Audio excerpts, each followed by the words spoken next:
I have a dropped stitch on my knitted fabric, and today I will show you an amazing way to fix it invisibly. I have put the dropped stitch on a stitch marker. You may need to use a latch hook or crocheting hook to knit the stitch up if needed. The first step is to push the stitch marker to the back side of the fabric and turn it inside out. The purl side of the fabric must be facing you. Now look closely at the purl bumps.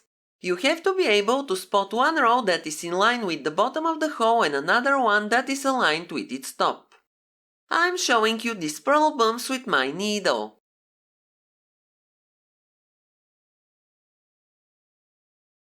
This technique is exactly like the Kitchener stitch, so the next part should be pretty intuitive. If you don't know how to perform the Kitchener stitch, learn how to use it first and then get back to this video. I'm using a contrasting color yarn so you can see the stitches better. Unfortunately, the red yarn I have is a bit thinner than the other one, so we won't get the best results, but keep watching and you will realize that it will look pretty good even with a thinner yarn. I can't explain everything step by step, so please tell me if the video is understandable and easy to follow. The needle should pass through one new stitch, then one used stitch, and then you have to repeat these steps. You may have noticed that already, but just to make everything clear, I will tell you that this trick is suitable for stockinette stitch fabric. I'm using a knitted swatch from my Sentro knitting machine, but it will be the same on the pass-up or the other knitting machines. The only difference will be in the size of the stitches. I chose the Sentro because I wanted to make the video as clear as possible.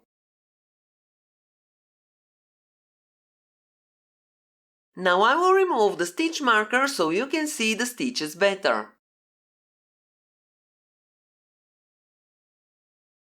Please don't forget to support me by liking the video and subscribing to my channel.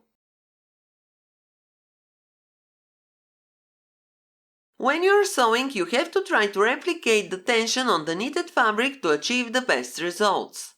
If you make the seam too tight or too loose, it will be visible from the right side of the fabric. Now the back side should look like this. If the same yarn is used, it will be hard to spot the seam. And now you can see the result on the right side. You can see that the yarn I used is thinner, but if you look closely you will notice that the stitch made with the contrasting color yarn perfectly matches the pattern. After you make the seam, you only need to weave in the yarn tails. I hope this video was helpful. Thank you for watching it. Have a nice day and see you next time.